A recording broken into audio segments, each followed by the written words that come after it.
Le journal de 7h sur Europe 1. Christophe Lamar. Bonjour Christophe. Bonjour Dimitri, bonjour à tous. Adopté, le Sénat a donc dit oui au report de l'âge légal de départ. En l'état, ce sera donc 64 ans au lieu de 62. Vote aussitôt salué par la Première ministre. Mais les débats sont loin d'être clos. Il reste 13 articles à examiner d'ici dimanche minuit. La gauche sénatoriale l'assure. La suite du parcours législatif de cette réforme des retraites sera tout sauf un long fleuve tranquille. Et on en parlera évidemment à 8h15 tout à l'heure sur Europe 1 avec Gérard Larcher, le président du Sénat, invité de Sonia Mabrouk. L'adoption de l'article 7, un camouflet pour les syndicats. Ils en appellent toujours à Emmanuel Macron, mais l'Élysée reste sourd à leur demande de rendez-vous. Demande qui a obtenu une fin de non-recevoir du gouvernement. La seule porte ouverte, c'est celle du ministre du Travail, leur a fait savoir la Première ministre. Insuffisant pour les syndicats. Ils ont donc décidé d'écrire directement à Emmanuel Macron. Que contient cette lettre, Barthélémy Philippe ? Eh bien, cette lettre, c'est un ultimatum adressé à Emmanuel Macron. Les chefs de file de l'intersyndicale demandent à être reçus en urgence par le président. Pourquoi lui plutôt qu'Elisabeth Borne ou Olivier Dussopt ? Patricia Drevon est secrétaire confédérale de Force ouvrière. Parce que c'est lui le chef de l'État. C'est à lui de répondre à sa population qui rejette massivement ce projet de réforme des retraites. S'il ne le fait pas, demain, il risque d'avoir une population qui rejette encore plus massivement la politique menée. Dans sa lettre, l'intersyndicale décrit une situation explosive en cas de maintien de la réforme. Les syndicats dénoncent aussi le silence du président face à la rue. Emmanuel Macron ne s'est plus exprimé sur la réforme depuis sa visite au Salon de l'Agriculture il y a 10 jours. Il est dans le déni, il n'écoute pas forcément. Ça fait monter les tensions, confie un leader syndical à Europe 1. Si Emmanuel Macron accepte de recevoir les syndicats, le rendez-vous pourrait se tenir lundi ou mardi prochain entre 2 journées de mobilisation. Barthélémy Philippe, une lettre à Emmanuel Macron et un mouvement de grève qui s'étire en longueur dans les transports et l'énergie. Des perturbations ce matin à la SNCF et la RATP, puis les raffineries sont toujours bloquées. Le chef de l'État à distance de la réforme des retraites, à l'offensive en revanche sur l'IVG, l'interruption volontaire de grossesse. Le président a annoncé hier sa volonté de l'inscrire dans la Constitution. Le Sénat en avait accepté le principe il y a un mois. Emmanuel Macron l'a officialisé hier à l'occasion de la journée internationale des droits des femmes et d'un hommage à Gisèle Halimi. Jacques Serret, comment va-t-il s'y prendre ? Oui, Emmanuel Macron avait 2 options, consulter les Français via un référendum ou bien convoquer députés et sénateurs en congrès à Versailles. En choisissant le projet de loi de révision constitutionnelle, le chef de l'État privilégie donc les parlementaires. Il lui suffira d'obtenir la majorité des 3/5 des suffrages exprimés. Avantage non négligeable pour le locataire de l'Élysée, il évite de donner de la visibilité aux anti-IVG. L'État n'aura pas à assumer le remboursement de frais de campagne, ni à contrôler l'équilibre des temps d'antenne entre pour et contre.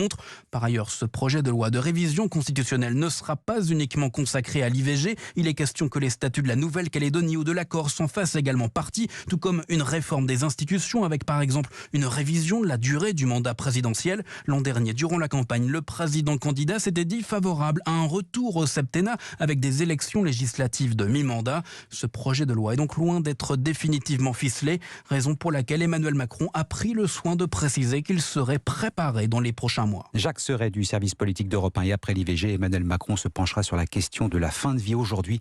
Il s'entretiendra notamment avec les représentants des principaux cultes. Europe 1, il est 7h05. 8 ans après le crash d'hélicoptère lors du tournage de l'émission Dropped en Argentine, les familles de victimes réclament un procès. C'était mon mari, c'était mon fils. C'était ma petite fille. Rien n'est oublié. Voilà ce que demandent les familles dans ce clip diffusé sur les réseaux sociaux 8 ans jour pour jour après la catastrophe. L'accident avait coûté la vie à 10 personnes, dont la navigatrice Florence Artaud, la nageuse Camille Muffat et le boxeur Alexis Vastine.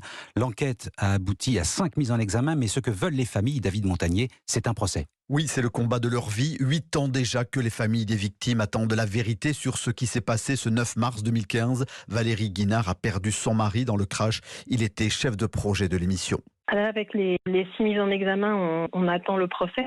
Et ça, c'est important pour nous qu'on puisse mettre une fin et que le procès soit là pour qu'on puisse passer à une autre étape aussi dans notre deuil. 8 ans, c'est long à porter.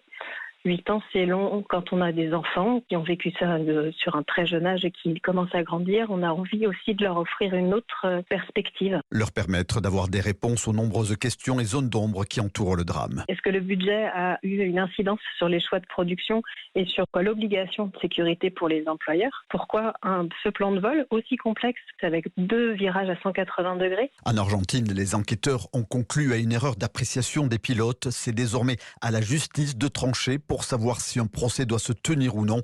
La décision est attendue d'ici la fin de l'année. David Montagnier du service police-justice d'Europe 1. Un GPS pour lutter contre l'obésité. La Sécu lance une expérimentation dans les Hauts-de-France. Un habitant sur 5 de cette région souffre d'obésité.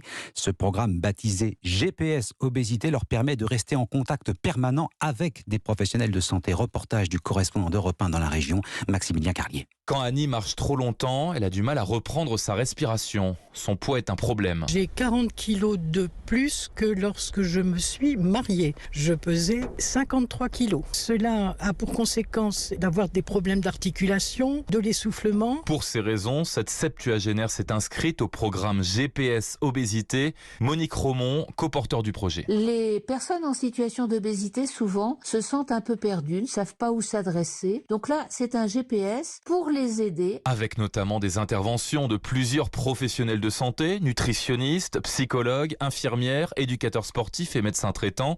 Tout est pris en charge par la sécurité sociale. Le forfait par patient, il a un coût mais qui n'est pas très très cher sur les 2 ans. Si le patient reste en bonne santé, on fait des économies très importantes. C'est un bon investissement, ajoute-t-elle, car on évite par exemple que le patient devienne diabétique ou bien encore le recours à la chirurgie bariatrique, beaucoup plus coûteuse. Maximilien Carlier, correspondant d'Europe 1 dans les Hauts-de-France. Les sports, Paris c'est fini, le PSG sorti de la Ligue des Champions dès les 8e de finale. Défaite 2-0 sur la pelouse du Bayern Munich, Paris perdu sur un terrain devenu trop grand. La Ligue des Champions, c'était pourtant l'objectif, Cyril de la Morinerie, mais même Kylian Mbappé s'est rendu à l'évidence. Le Bayern, c'est plus fort que toi.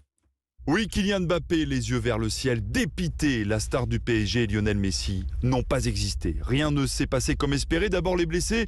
Le capitaine Marquinhos a laissé ses coéquipiers après une demi-heure de jeu, remplacé par Mukiele qui est sorti à la mi-temps.